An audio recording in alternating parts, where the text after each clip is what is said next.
खुलुमबाय बेयो बड'लेण्ड इंखं टेलिभिजन दिनै 21 जानुवारि 2022 शुक्रबारखालि सानसेनि बरादखौ नोंथांमोननि खाथियाव लाबोदों आं सदानन्द दैमारिया।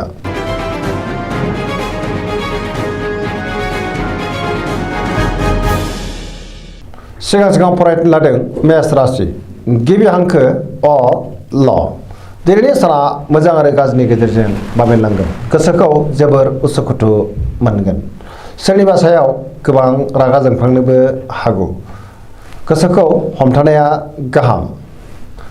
माबा मोनसे गोरोन्थि मावफ्लांनोबो हागौ। गोसोआ दिनै जोबोर गुलुं गुजुं जागोन। गुबुननि गोसोआव दुखु होफ्लांनो हागौ। सोरजोंबा नांलाय खमलाय एबा एना एनिबो जानो हागौ। गोसोनि साननायफ्रा देबार नांगोन। देहाया दिनै मोजाङै थागोन। रांखावरियाव मोजां, नाथाय अब्लाबो खरसायाबो बांगोन। बेफार फालांगियाव मोजां मुलाम्फा मोननो हागोन। गुबुना अब्लाबो नाथाय खहा खालामनो नाजागोन। सांग्रां जानाया गाहाम। न'खराव बिसि फिसायनि गेजेराव अनलायनाय फैगोन। लाइमोनफोरनि गोसोआ दिनै जोबोर रमान्टिकबो जागोन। फरायसाफ्रा फरायनायाव गोसो दुंखांगोन आरो मोजां फिथाइ मोननोबो हागोन।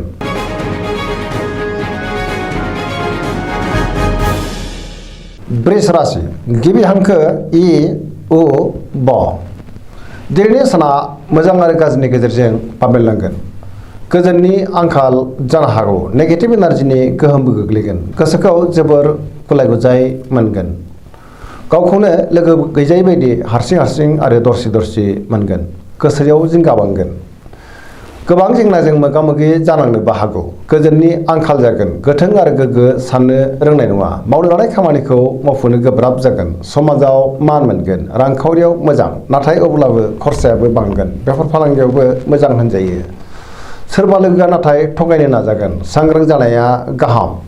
न'खराव बिसि फिसायनि गेजेराव एना एनिबो फैनो हागौ।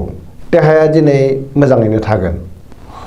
समाजावबो मान मोनगोन। सोरबा लोगोनि हेफाजाबखौ मोननो हागोन। लाइमोनफोरनि गोसोआ दिनै जोबोर आला खाला जागोन।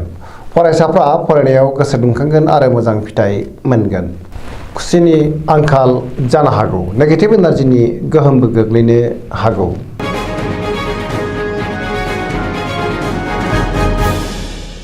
मिथुन राशि गिबि हांखो क स दिनैनि साना जोबोर मोजां। गोसोनि बोलोआ बांगोन। गोबां खामानि मावनो गोसो दुंखांगोन आरो मोनफ्रोमबो खामानिखौनो मोजाङैनो मावफुंलांनो हागोन। मावनो लानाय खामानिखौ थि समावनो मावफुंनो हागोन। सिगांनि बबेबा आद्रा खामानिखौबो दिनै मावफुंनो हागोन। गोसोखौ जोबोर गोजोननाय मोनगोन। देहाया मोजाङैनो थागोन। रांखावरियाव दिनै जोबोर मोजां। बेफार फालांगियावबो जोबोर मोजां मुलाम्फा मोनगोन। समाजाव मान मोनगोन। गोसोनि साननायफोरा मोगथाङाव जाफुंगोन। गुबुननि गोसोखौ बोनो हागोन। सिगांनि बबेबा जेंनाखौ दिनै सुस्रांनो हागोन। गोसोआ दिनै जोबोर गोजोनगोन। लाइमोनफोरनि गोसोआ दिनै जोबोर रमान्टिक जागोन आरो गावबा गावनि गोसोनि साननायफोरखौ फोरमायलायनो हागोन। नाथाय अब्लाबो सोरनिबा गाज्रि नोजोर गोग्लैनो हागौ। सांग्रां जानाया गाहाम। पजिटिभ एनार्जिनि गोहोम गोग्लैगोन।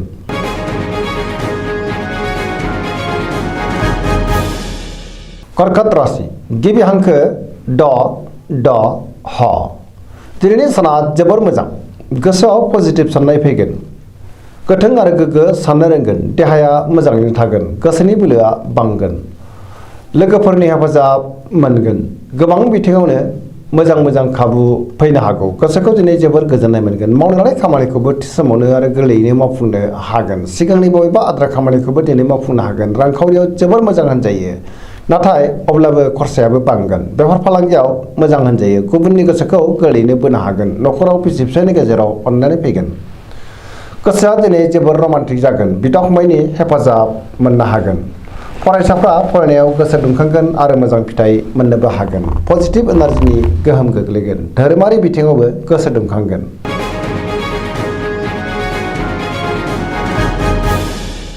सिंह राशि गिबि हांखो म ट दिनैनि साना जोबोर मोजां। गोबां मोजां खाबु फैनो हागौ। देहाया दिनै मोजाङैनो थागोन।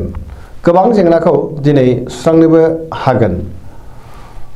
जेरावबो सांग्रां जानो रोंगोन गोसोखौ दिनै जोबोर गोजोननाय मोनगोन समाजाव लोगो लेवा बांगोन बयजोंबो मान होजागोन आरो मान मोननो हागोन मावनो लानाय खामानिखौबो थि समावनो मावफुंनो हागोन गोब्राब खामानिखौ दिनै मावफुंनो हागोन रांखावरियाव जोबोर मोजां होनजायो आरजिनाय धोनखौ दोनथुमनो हागोन बेफार फालांगियाव जोबोर मोजां मुलाम्फा मोनगोन न'खराव दिनै बिसि फिसायनि गेजेराव अनलायनाय फैगोन बिदा फंबायनि हेफाजाब मोनगोन गोसोनि बोलोआ बांगोन गुबुननिफ्राय मोजां खौरां मोननो हागौ गोसोआ दिनै जोबोर रमान्टिक जागोन लाइमोनफ्रा गावबा गावनि गोसोनि साननायखौ फोरमायलायनोबो हागोन सोरबा लोगोनिफ्राय मोजां खौरां फैनोबो हागौ गोसोनि साननाया जाफुंगोन धोरोमारि बिथिङावबो गोसो दुंखांगोन फरायसाफ्रा फरायनायाव गोसो दुंखांगोन आरो मोजां फिथाइ मोनगोन पजिटिभ एनार्जिनि गोहोम गोग्लैगोन सरासनस्रायै दिनै साना जोबोर मोजां आरो मोजाङैनो बारग'लांगोन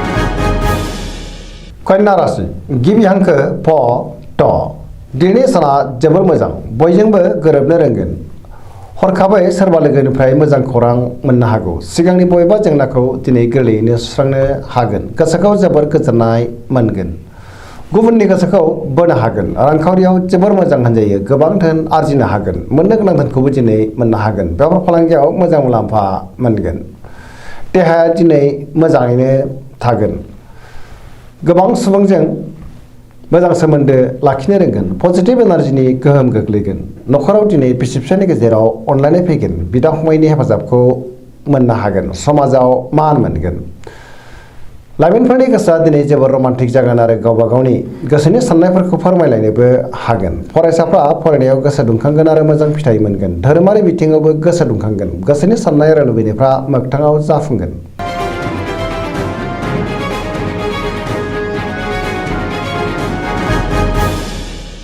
तुला राशि गिबि हांखो र ट दिनैनि साना मोजां आरो गाज्रिनि गेजेरजों बाबेनलांगोन बहाबा दावबायनो खाबु मोननो हागौ गोसोखौ जोबोर गोजोननायबो मोनगोन गुबुनखौ मान होनो नांगोन बहाबा दावबायहैयोब्ला लामा सामायाव सांग्रां जानाया गाहाम गोसोआव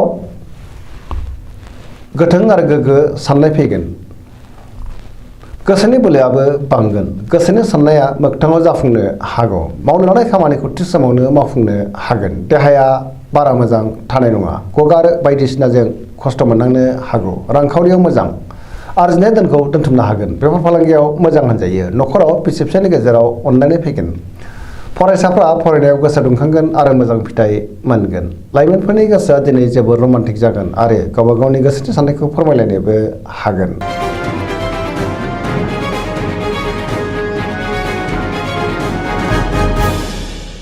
वृश्चिक राशि गिबि हांखो न स दिनैनि साना जोबोर मोजां गोसोनि बोलोआ बांगोन गोसोखौ जोबोर गोजोननाय मोनगोन देहायाबो मोजाङैनो थागोन पजिटिभ एनार्जिनि गोहोम गोग्लैगोन गोसोआव गोग्गो आरो गोथों साननाय फैगोन रांखावरियाव जोबोर मोजां होनजायो मोननो गोनां धोनखौ मोननो हागोन आरजिनाय धोनखौ दोनथुमनो हागोन मावनो लानाय खामानिखौ थि समावनो मावफुंनो हागोन गोसोनि साननाया मोगथाङाव जाफुंगोन गोसोनि बोलोआबो बांगोन समाजाव मान मोनगोन न'खराव दिनै बिसि फिसायनि गेजेराव अनलायनाय फैगोन गुबुननि गोसोखौ गोरलैयैनो बोनो हागोन लाइमोनफोरनि गोसोआ दिनै जोबोर रमान्टिक जागोन आरो गोसोनि साननायखौ फोरमायलायनोबो हागोन फरायसाफ्रा फरायनायाव गोसो दुंखांगोन आरो मोजां फिथाइ मोनगोन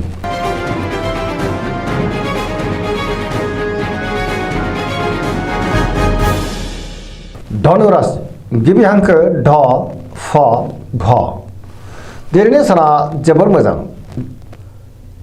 गोबां मोजां खाबु फैनो हागौ गोसोखौ दिनै जोबोर गोजोननाय मोनगोन गोसोआव गोग्गो आरो गोथों साननाय फैगोन पजिटिभ एनार्जिनि गोहोम गोग्लैगोन मावनो लानाय खामानिखौबो थि समावनो मावफुंनो हागोन गोसोनि साननायफ्रा मोगथाङाव जाफुंगोन रांखावरियाव दिनै जोबोर मोजां बेफार फालांगियाव जोबोर मोजां मुलाम्फा मोनगोन समाजाव गोबां मान मोनगोन देहायाबो दिनै मोजाङैनो थागोन न'खराव बिसि फिसायनि गेजेराव अनलायनाय फैगोन बिदा फंबायनिफ्राय हेफाजाब मोननो हागोन बिमा बिफानि अननाय आरो बोरखौ मोनगोन सुथुरखौ गोरलैयैनो फेजेननो हागोन जेरावबो देरहासार जागोन गोसोआ दिनै जोबोर रमान्टिक जागोन आरो गोसोनि साननायखौ फोरमायलायनोबो हागोन फरायसाफ्रा फरायनायाव गोसो दुंखांगोन आरो मोजां फिथाइ मोनगोन धोरोमारि बिथिङावबो गोसो दुंखांगोन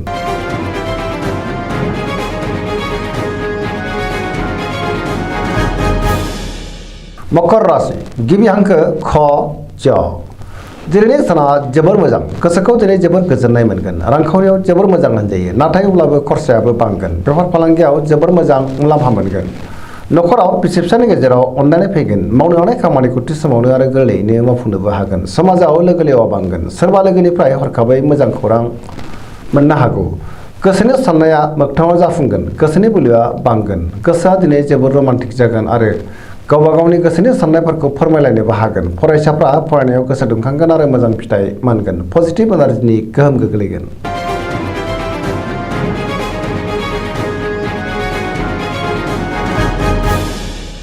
कुम्भ राशि गिबि हांखो ग स स दिनैनि साना मोजां आरो गाज्रिनि गेजेरजों बाबेरलांगोन गोसोखौ दिनै जोबोर उसुखुथु मोनगोन मावनो हानाय खामानिखौ थि समावनो मावफुंनो हागोन नाथाय अब्लाबो गोब्राबै मावनांगोन समाजाव मान मोनगोन गोबां मुंदांखा सुबुंजों लोगो मोनज्लायनो हागौ गोसोनि साननायखौ फोरमायनो हागोन रांखावरियाव दिनै जोबोर मोजां गोबां धोन आरजिनोबो हागोन बेफार फालांगियाव मोजां मुलाम्फा मोनगोन देहाया बारा मोजां थानाय नङा गगा बायदिसिनाजों लोरबां जानो हागौ जानाय लोंनायाव सांग्रां जानाया गाहाम न'खराव दिनै बिसि फिसानि गेजेराव अनलायनाय फैगोन बिदा फंबायनिफ्राय हेफाजाबखौ मोननो हागोन लाइमोनफ्रा गोसोखौ दिनै जोबोर आला खाला मोनगोन धोरोमारि बिथिङाव गोसो दुंखांगोन गोसोनि साननाया मोगथाङाव जाफुंगोन पजिटिभ एनार्जिनि गोहोमबो गोग्लैनो हागौ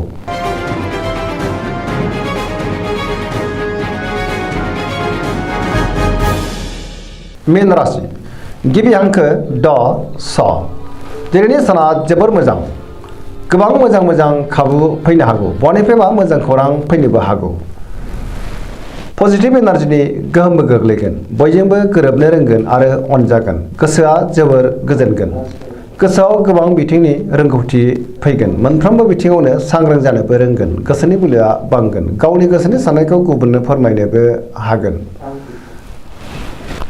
गोसोनि साननाय आरो लुबैनायफ्रा मोगथाङाव जाफुंगोन फरायसाफ्रा फरायनायाव गोसो दुंखांगोन आरो मोजां फिथाइ मोनगोन लाइमोनफोरनि गोसोआ दिनै जोबोर रमान्टिक जागोन आरो गावबा गावनि गोसोनि साननायखौ फोरमायलायनोबो हागोन सरासनस्रायै दिनै साना जोबोर मोजां आरो मोजाङैनो बारग'लांगोन दिनैनि राशि फरायनाया एसेनोसै जोबनायाव बेखौनो खावलायो जाहाथे नोंथांमोना सानफ्रामबो जोंनि बे बड'लेण्ड इंखं टेलिभिजनखौ नायबाय थायो आरो साबस्क्राइब खालामो लोगोसे लाइक खालामो आरो शेयार खालामो एसेनोसै गोजोन्थों।